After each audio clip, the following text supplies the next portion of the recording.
Buenas tardes. Vamos a continuar hoy con el oficio de científico de Pierre Bourdieu. El segundo encuentro sería hoy, ¿no? Capítulo uno: el estado de la discusión.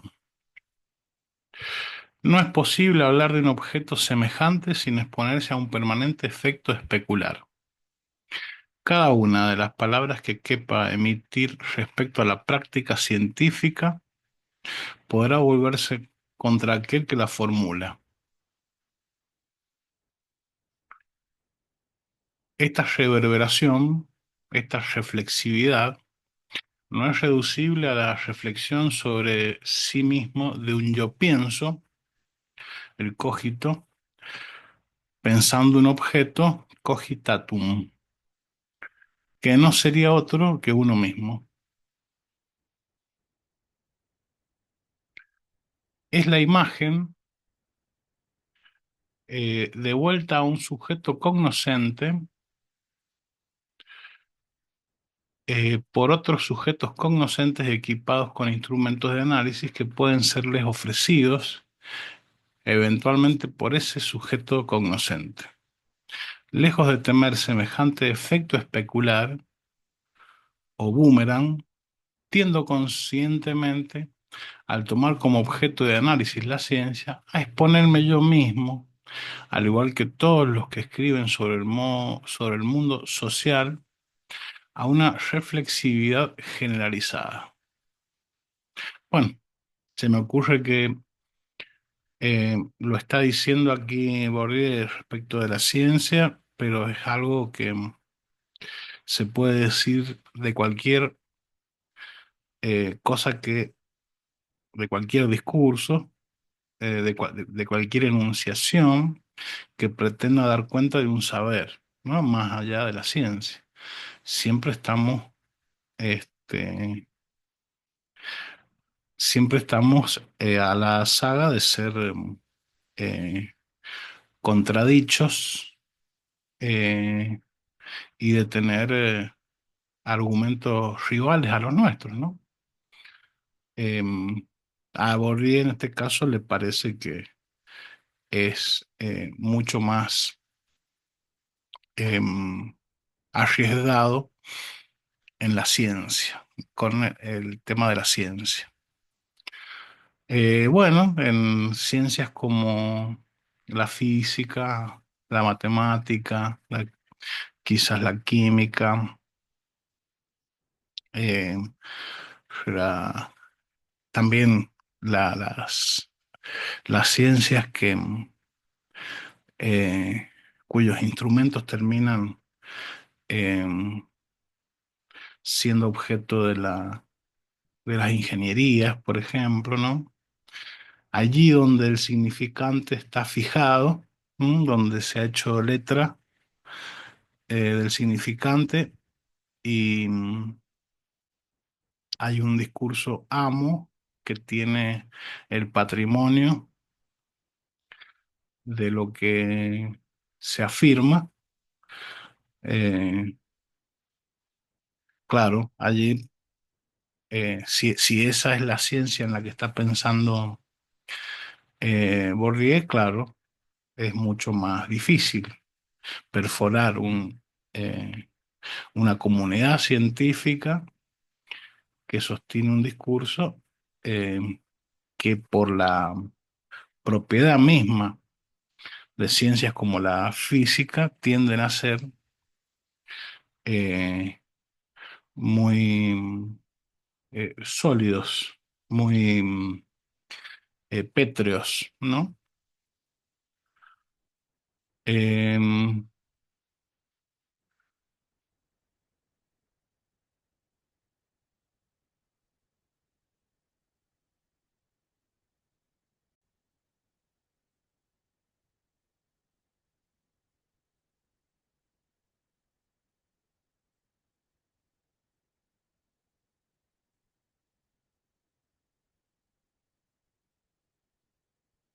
bien, uno de mis objetivos consiste en ofrecer unos instrumentos de conocimiento que puedan volverse contra el sujeto del conocimiento, no para destruir o desacreditar el conocimiento, sino para, sino por el contrario, para controlarlo y reforzarlo. La sociología, que plantea a las restantes ciencias la cuestión de sus fundamentos sociales, no puede quedar exenta de este cuestionamiento. Al dirigir sobre el mundo social una mirada irónica, que desvela, desenmascara e ilumina lo oculto, no puede dejar de mirarse a sí misma, pero no con la intención de destruirse, sino por el contrario de servirse y de utilizar la sociología de la sociología para convertirla en una sociología mejor. Bueno, hay un libro que probablemente también abordemos de Imaginario Social de David Bloor, que creo que se llama Imaginario Social. Ahora no me acuerdo si es así o falta una parte del título. Eh, que es de la escuela de Frankfurt y es eh, justamente hace una descripción de esto que en Bloor se llama el programa fuerte en sociología del conocimiento, ¿no? Y tiene esta forma de aplicar em, a sí misma, a la sociología misma, eh, el rigor científico que aplican las demás ciencias a sus objetos de estudio, ¿no? Así que, bueno, me acordé de ese libro también. No les oculto que estoy un poco asustado por haberme metido en el análisis sociológico de la ciencia, objeto especialmente difícil por más de un motivo.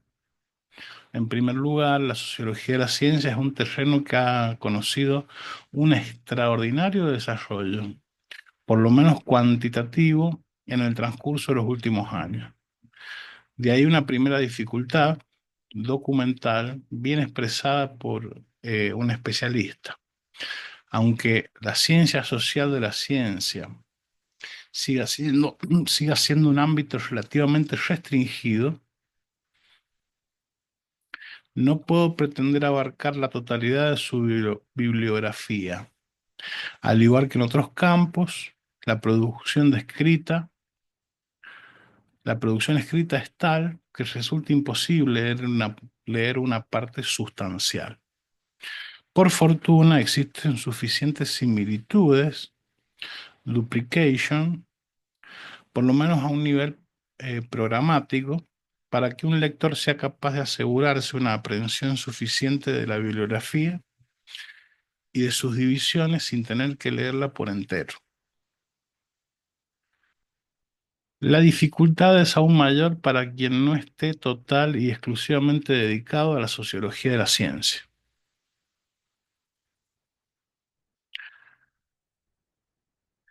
Paréntesis. Una de las grandes opciones estratégicas en materia de inversión científica, o más exactamente de emplazamiento de recursos temporales finitos de que dispone cada investigador, es la de lo intensivo o de lo extensivo.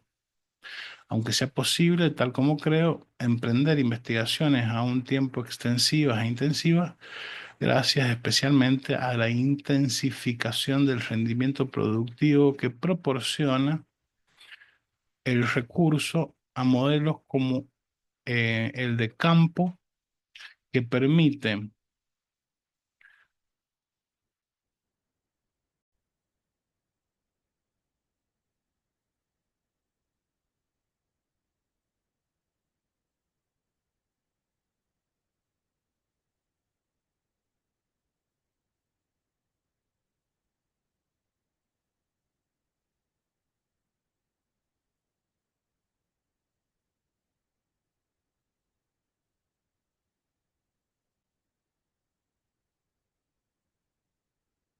recursos a modelos como el de campo, que permite realizar adquisiciones generales en cada uno de los estudios concretos, descubrir sus características específicas y escapar al efecto de gueto a que se exponen los investigadores encerrados en unas especialidades estrictas, como los especialistas en historia del arte, que yo lo mostré el pasado año, ignoran a menudo las aportaciones de la historia de la educación o incluso de la historia eh, literaria.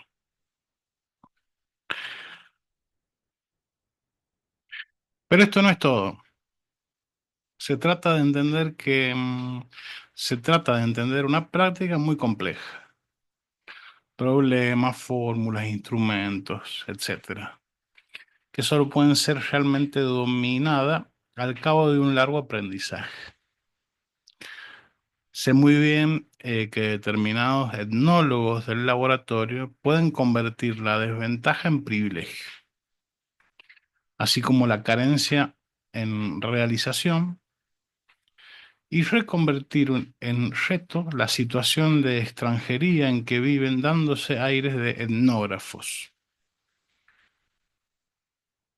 Bueno, etnógrafos de laboratorio es casi un insulto, eh, porque la etnografía busca describir comunidades, etnias,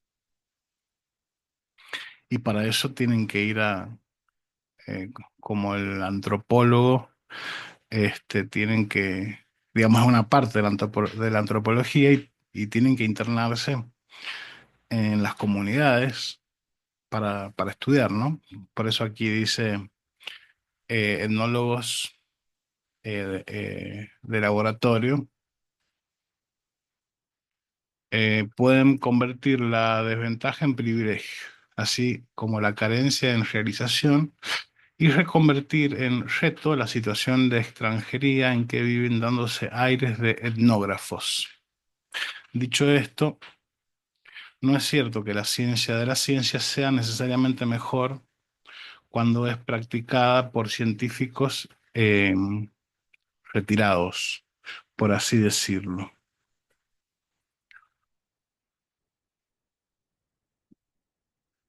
por científicos que han abandonado la ciencia para dedicarse a la ciencia de la ciencia, eh, los cuales, bueno, bajo la ciencia de la ciencia está o la epistemología, em, o la filosofía de la ciencia, em, o la historiografía de la ciencia. Son varias las disciplinas que pueden englobar la ciencia de la ciencia, los cuales pueden tener cuentas que ajustar con la ciencia que los ha excluido o no los ha valorado como creían merecer. Si gozan de la competencia específica, no tienen necesariamente la disposición que exigiría la realización científica de dicha competencia.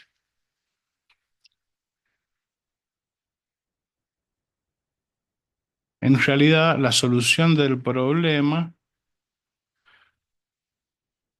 entre paréntesis, cómo reunir la competencia técnica científica muy avanzada del investigador de élite que carece de tiempo para analizarse y la competencia analítica también muy avanzada, asociada a las disposiciones necesarias para ponerla al servicio de un análisis sociológico de la práctica científica.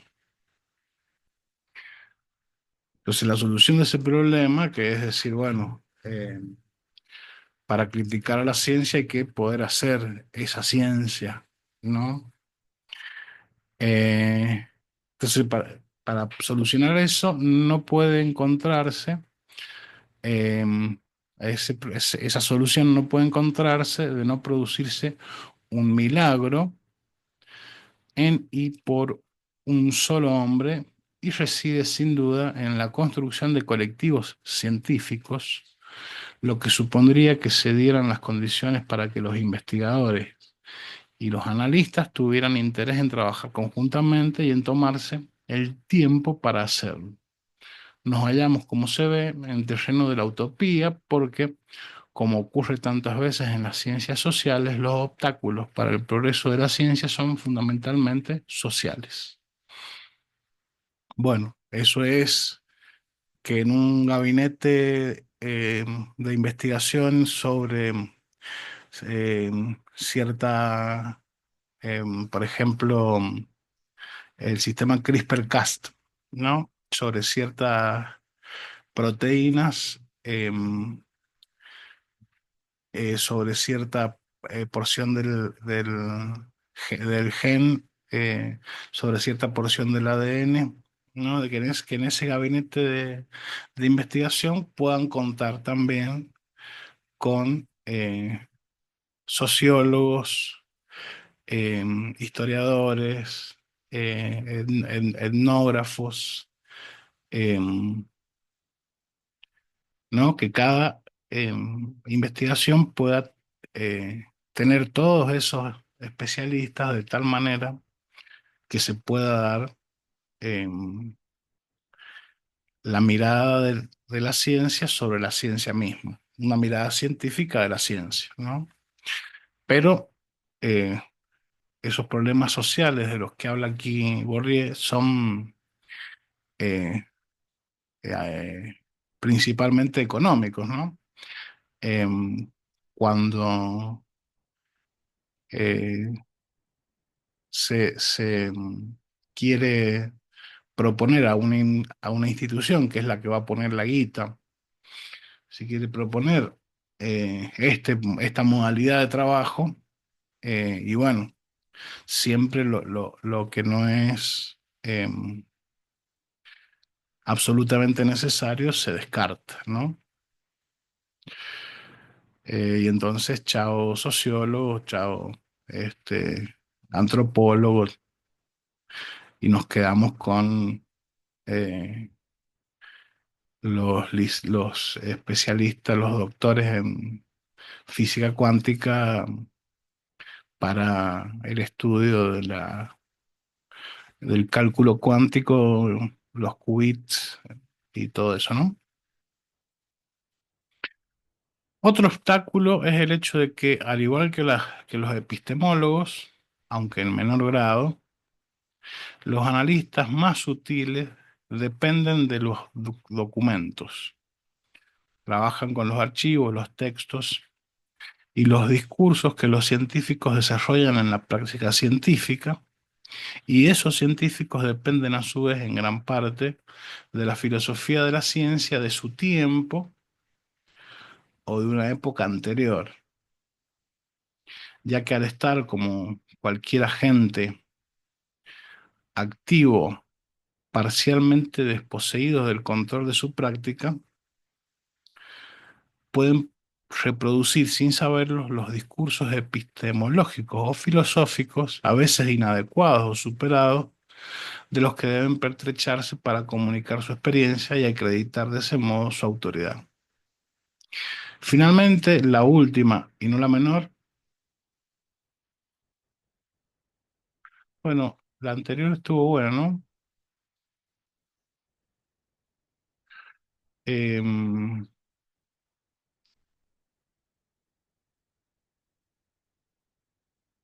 que los investigadores dependen de la filosofía de la ciencia de su tiempo o de una época anterior para no repetir.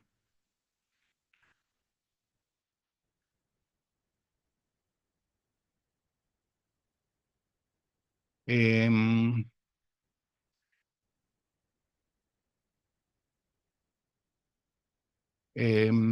Pueden reproducir sin saberlo, o sea, si no están debidamente informados, pueden reproducir sin saberlo los discursos epistemológicos o filosóficos, a veces inadecuados o superados ya, ¿no?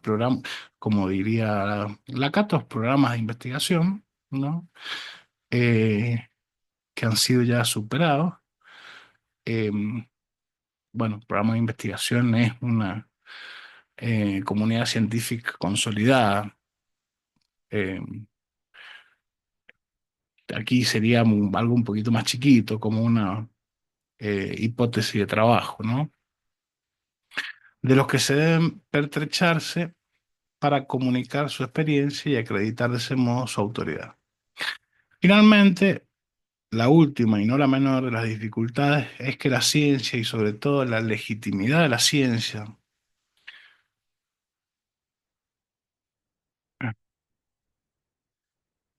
Estoy grabando,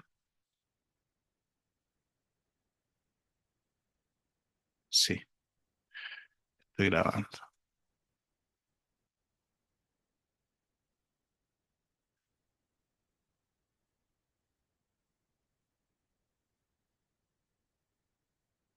Finalmente, la última y no la menor de las dificultades es que la ciencia y sobre todo la legitimidad de la ciencia y el uso legítimo de esta son en cada momento objetivos por los que se lucha en el mundo social y en el propio seno del mundo de la ciencia.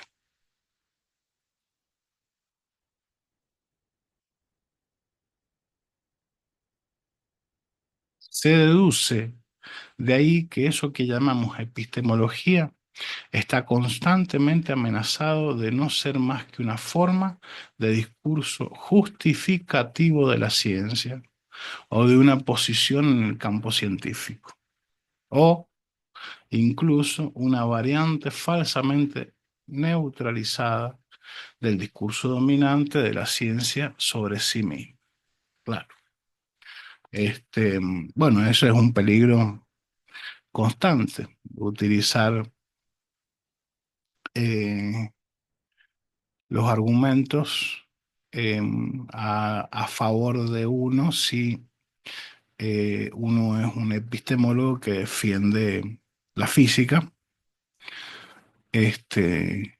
la matemática, la física matemática, bueno, lo mismo que eh, si uno es un filósofo de la ciencia que defiende eh, las prácticas de hermenéuticas, eh, en fin, siempre siempre está la posibilidad de que el trabajo epistemológico sea un mero justificativo. ¿Mm?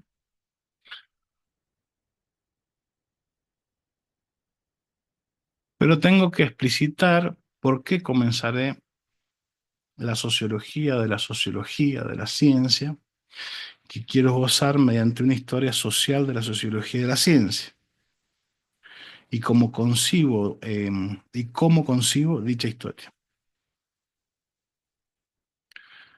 Recordar esa historia significa para mí una manera de ofrecer una idea del estado de las cuestiones que se plantean a propósito de la ciencia en el universo de la investigación sobre la ciencia.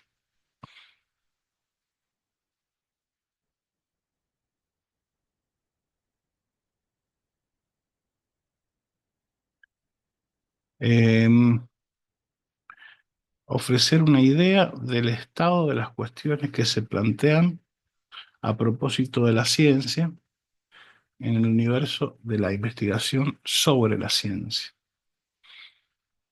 El dominio de esa problemática es lo que confiere el auténtico derecho de admisión en un universo científico.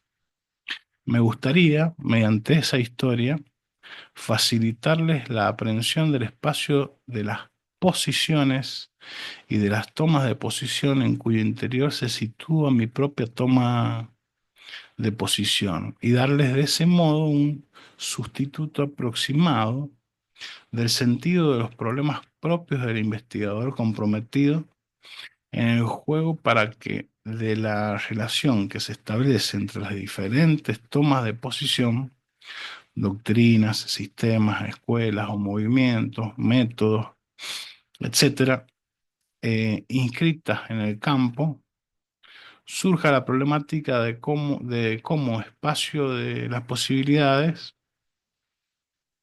surja la problemática como espacio de las posibilidades y principio de las opciones estratégicas y de las inversiones científicas. Me parece que el espacio de la sociología de la ciencia está actualmente suficientemente bien señalizado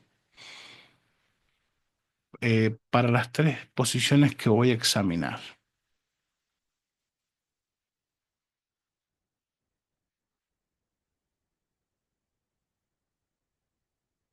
Al evocar una historia semejante, podemos tomar el partido de acentuar las diferencias y los conflictos. La lógica de las instituciones académicas contribuye a la perpetuación de las falsas alternativas.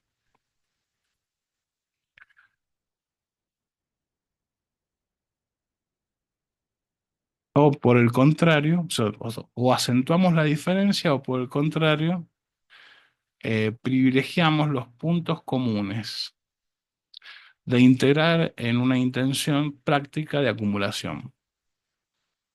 Un paréntesis dice, la reflexividad, la reflexividad lleva a tomar una posición integradora que consiste en poner especialmente entre paréntesis aquello que las teorías confrontadas pueden deber a la búsqueda ficticia de la diferencia.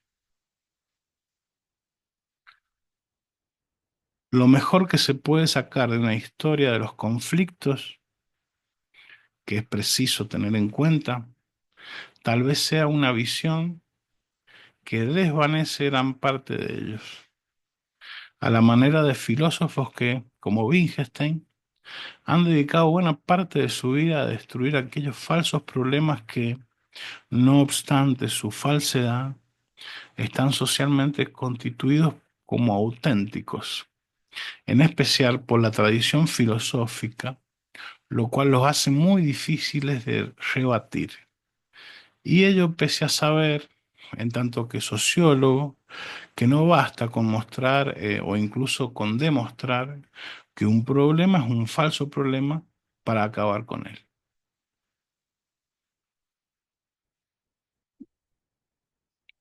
Bien, bueno, aquí, dado la notoriedad que tiene Wittgenstein en la historia de la filosofía, em, y Bourdieu también, ¿no? Creo que hay una em, línea filosófica que sigue Bourdieu que es contraria a la de Wittgenstein. Por eso digo esto porque no, eh, no tengo ahora este, argumentos wittgensteinianos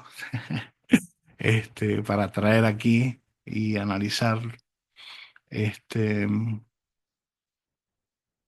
pero me parece que es así, ¿no? Tildar de falsos problemas eh, y decir que Wittgenstein se dedicó a solucionar falsos problemas, bueno, es como fuerte, ¿no? Así pues, asumiré el riesgo de ofrecer de las diferentes teorías en lisa una visión que no será ciertamente muy académica, es decir, conforme a los cánones de una descripción escolar y por voluntad de adecuarme al principio de caridad, o mejor dicho, de generosidad, aunque también de privilegiar para cada una de ellas lo que se me antoja interesante a partir de mi punto de vista, o sea, de mi visión personal de la ciencia, insistir en las contribuciones teóricas o empíricas que he aportado, con la segunda intención, evidentemente, de integrarlas en mi propia construcción. Por lo tanto, de manera muy consciente, planteo mis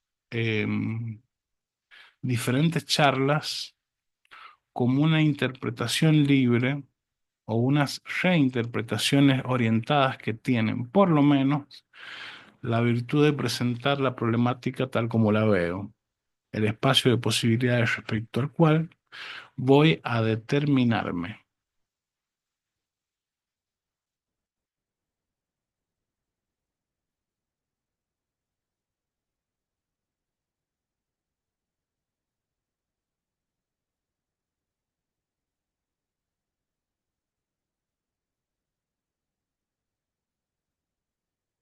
Se me perdió. Bien. El campo de las disciplinas y de los agentes que toman la ciencia como objeto, filosofía de la ciencia, epistemología, historia de la ciencia, sociología de la ciencia, campo con fronteras mal definidas, está recorrido por unas controversias y unos conflictos que, cosa rara, ilustran de manera ejemplar los mejores análisis de las controversias propuestas por los sociólogos de la ciencia, lo que atestigua la escasa reflexividad de ese universo del que cabría esperar que utilizara sus adquisiciones para controlarse.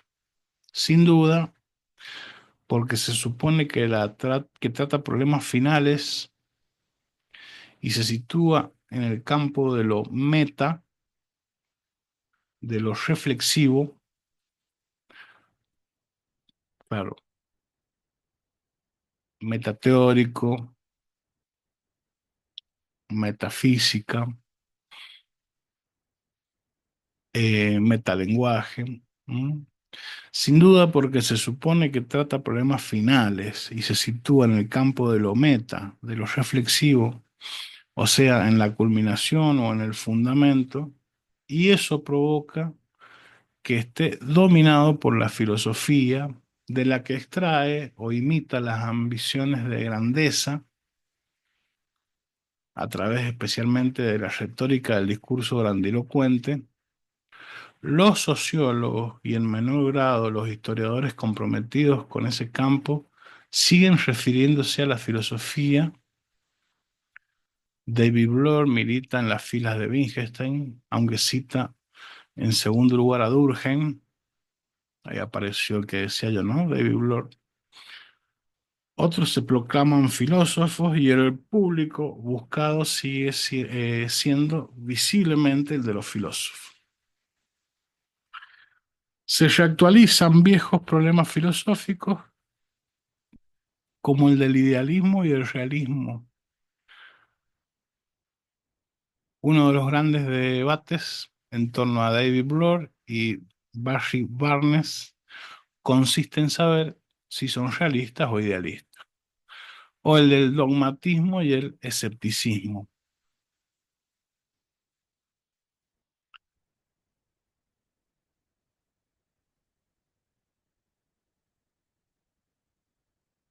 Otra característica de este campo es que en él se manejan y exigen escasos datos empíricos. Bueno, seguimos, ¿no? Está refiriéndose a las disciplinas que abordan a la ciencia como objeto de estudio, ¿no?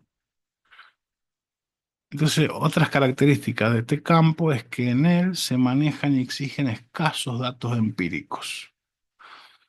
Y estos quedan reducidos las más de las veces a unos textos repletos casi siempre de interminables discusiones teóricas. Otra, bueno, aquí es un guiño para el círculo de Viena, el empirismo, los positivistas, eh, el empirismo lógico, ¿no? Em, Otras características de esta región indefinida en la que todos los sociólogos son filósofos y todos los filósofos sociólogos, en la que se codean y se confunden los filósofos franceses que se ocupan de las ciencias sociales y los adeptos indeterminados de las nuevas ciencias, cultural study o minority study, que buscan y rebuscan en la filosofía francesa y las ciencias sociales, es también un debilísimo grado de exigencia en materia de rigor de los argumentos utilizados.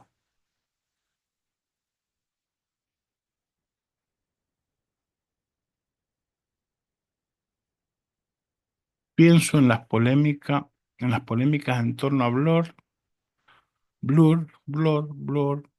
tal como las describe Gingras 2000, y en especial en el recurso harto sistemático a unas desleales estrategias de desinformación o de difamación, como el hecho de acusar de marxismo, arma fatal, pero claramente política, a alguien que, como Barnes, se proclama seguidor de Durkheim y de Marcel Mauss, o tantos otros, así como el hecho de cambiar de posición según el contexto, el interlocutor o la situación.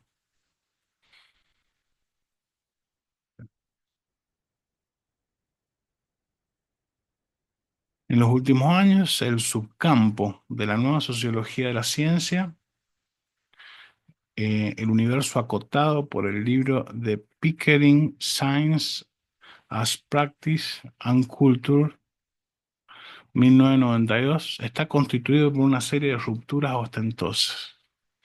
Es frecuente la práctica de la crítica de la vieja sociología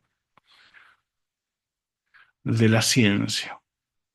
Así, por citar un ejemplo, Michael Lynch titula uno de sus capítulos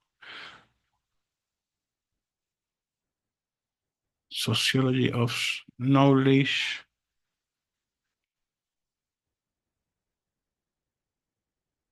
Convendría reflexionar acerca de una cierta utilización de la oposición viejo-nuevo, que es sin duda uno de los obstáculos para el progreso de la ciencia, en especial la ciencia social. La sociología se resiente considerablemente del hecho de que la búsqueda de la diferenciación a cualquier precio, que domina en muchas zonas del campo literario, estimula a forzar de manera artificial las diferencias e impide o retrasa la acumulación inicial en un paradigma común. Siempre se parte de cero. Y la institución de modelos sólidos y estables.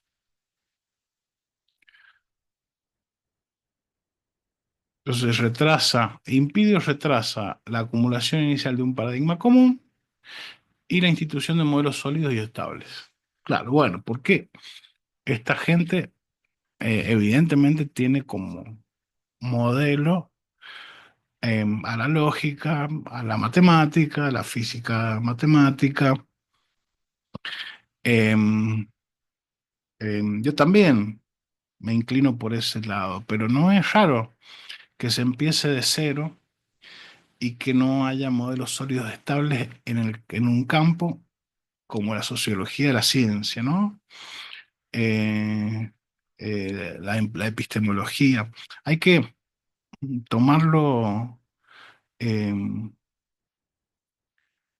si bien seguramente con rigor, hay que tomarlo como un diálogo constante, un discurso que va modificándose y que no por modificarse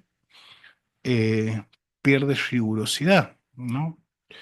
En esto tiene mucho que aportar el psicoanálisis, ¿no? Em, Esta idea de de que está siempre, que el significado está siempre en movimiento, ¿no? Eh, y que justamente cuanto más eh, aprisionado se lo presenta al significado,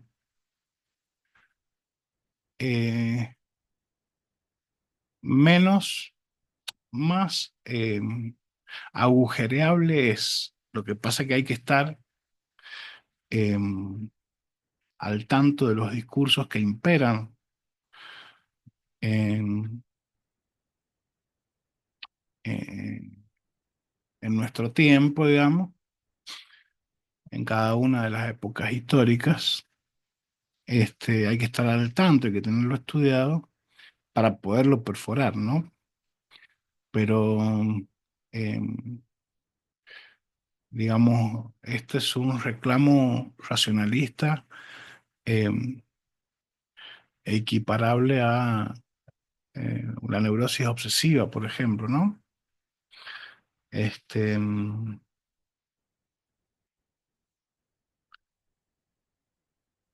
el transcurso de un análisis con un psicoanalista,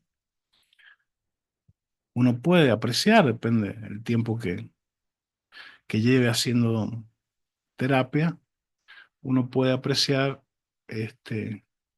cómo se van modificando las convicciones más profundas que uno eh, tiene acerca del mundo, acerca de eh, el entorno que los rodea, de sus propios ideales. Bueno, eso quería decir. A ver que aquí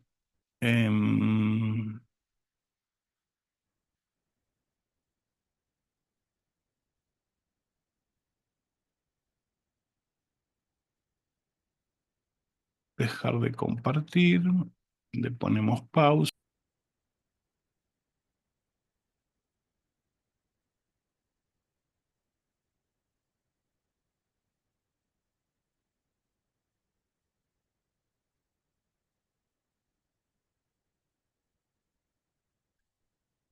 Bien, alejado de las restantes especialidades, eh, entonces Michael Lynch, alejado de las restantes especialidades por una serie de rupturas que tienden a encerrarlo en sus propios debates, desgarrado por innumerables conflictos, controversias y rivalidades, este subcampo está dominado por la lógica del adelantamiento, superación. En fin, un afán de superación en pos de la profundidad.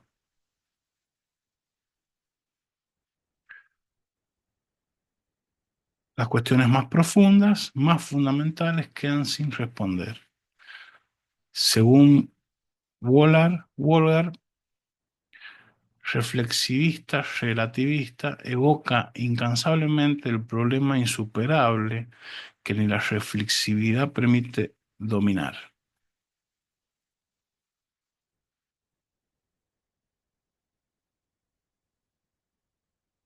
Pero es legítimo hablar de campo a propósito de ese universo.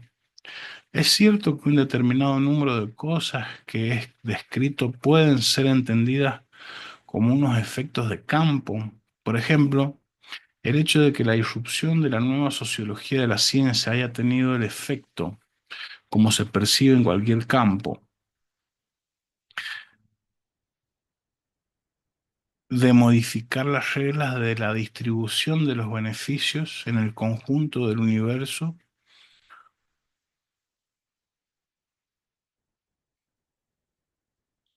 cuando resulta que lo auténticamente importante e interesante no es estudiar a los científicos, las relaciones estadísticas entre las características de los científicos y el éxito concedido a sus producciones, Entonces, no es estudiar a los científicos tal como hacen los seguidores de Merton, sino la ciencia o más exactamente la elaboración de la ciencia y la vida del laboratorio. Todos aquellos que tenían un capital vinculado a la antigua manera de hacer la ciencia viven una bancarrota simbólica y su trabajo es remitido a un pasado superado y arcaico.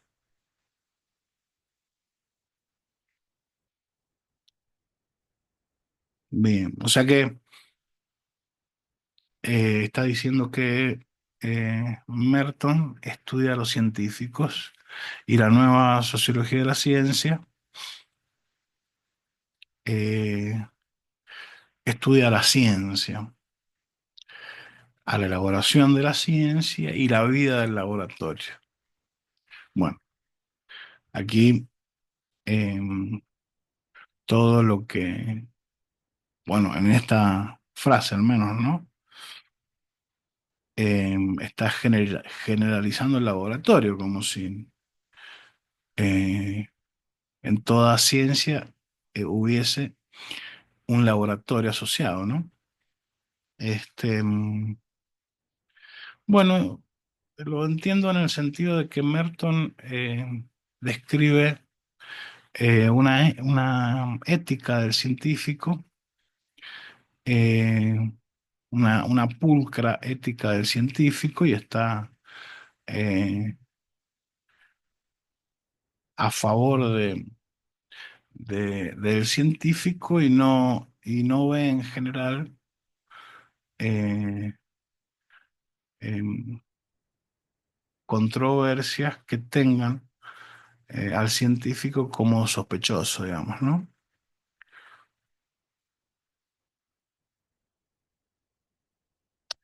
Entonces, todos aquellos que tenían un capital vinculado a la antigua manera de hacer las ciencias viven una bancarrota simbólica y su trabajo es remitido a un pasado superado y arcaico. Se entiende que no sea fácil establecer una historia de la sociología de la ciencia. Historia de la sociología de la ciencia. Tres disciplinas que son a la vez científicas, según el punto del que se parte. Eh, está bueno imaginarlos con diagramas de Venn a esto, ¿no? Historia de la sociología de la ciencia. Eh, Se entiende que no sea fácil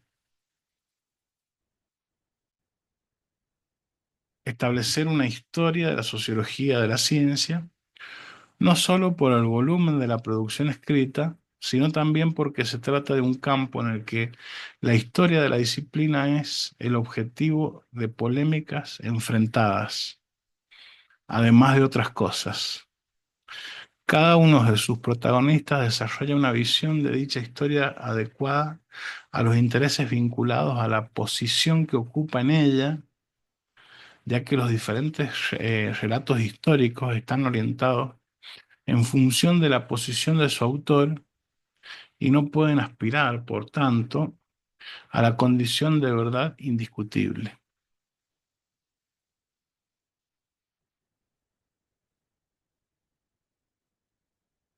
Vemos de pasada, en efecto, un efecto de la reflexividad. Lo que acabo de decir pone en guardia a mis oyentes contra lo que voy a decir y me pone en guardia a mí, que lo digo, contra el peligro de privilegiar una orientación o contra la tentación misma de sentirme objetivo bajo el pretexto, por ejemplo, de que critico de igual manera a todo el mundo. Claro, bueno, el programa fuerte en sociología de la ciencia em, de David Bloor, de la Escuela de Frankfurt, tiene una serie de reglas para esto, ¿no? La tentación misma de sentirme objetivo bajo el pretexto, por ejemplo, de que critico de igual manera a todo el mundo. Claro, esta simetría es una de las reglas que describe eh, Imaginario Social de David Bloch, el programa Fuerte. La historia que pienso contar aquí no está inspirada por la preocupación de favorecer al que la cuenta, introduciendo progresivamente la solución final, capaz de acumular de manera meramente aditiva las experiencias, siguiendo esa especie de hegelianismo espontáneo que se practica en gran medida en la lógica de los cursos. Claro, está diciendo el hegelianismo, creo que lo está diciendo como eh, la explicación de todo, ¿no? De que todo deviene un universal, eh, de espíritu absoluto, ¿no? Que se realiza a través de la historia. Em, Tiende solamente a catalogar las experiencias, tanto respecto a los problemas como a las soluciones, que habrá que integrar para cada uno de los momentos de la sociología de la ciencia que distingo y que en parte se superponen. Intentaré establecer, por una parte, el estilo cognitivo de la corriente considerada y por otra, la relación que mantiene con las condiciones históricas, con el aire del tiempo.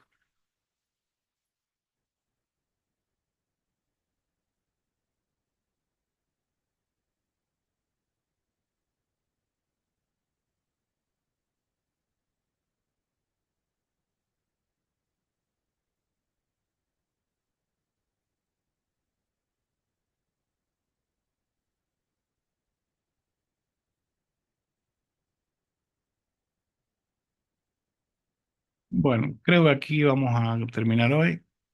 Este, ya, ya les digo.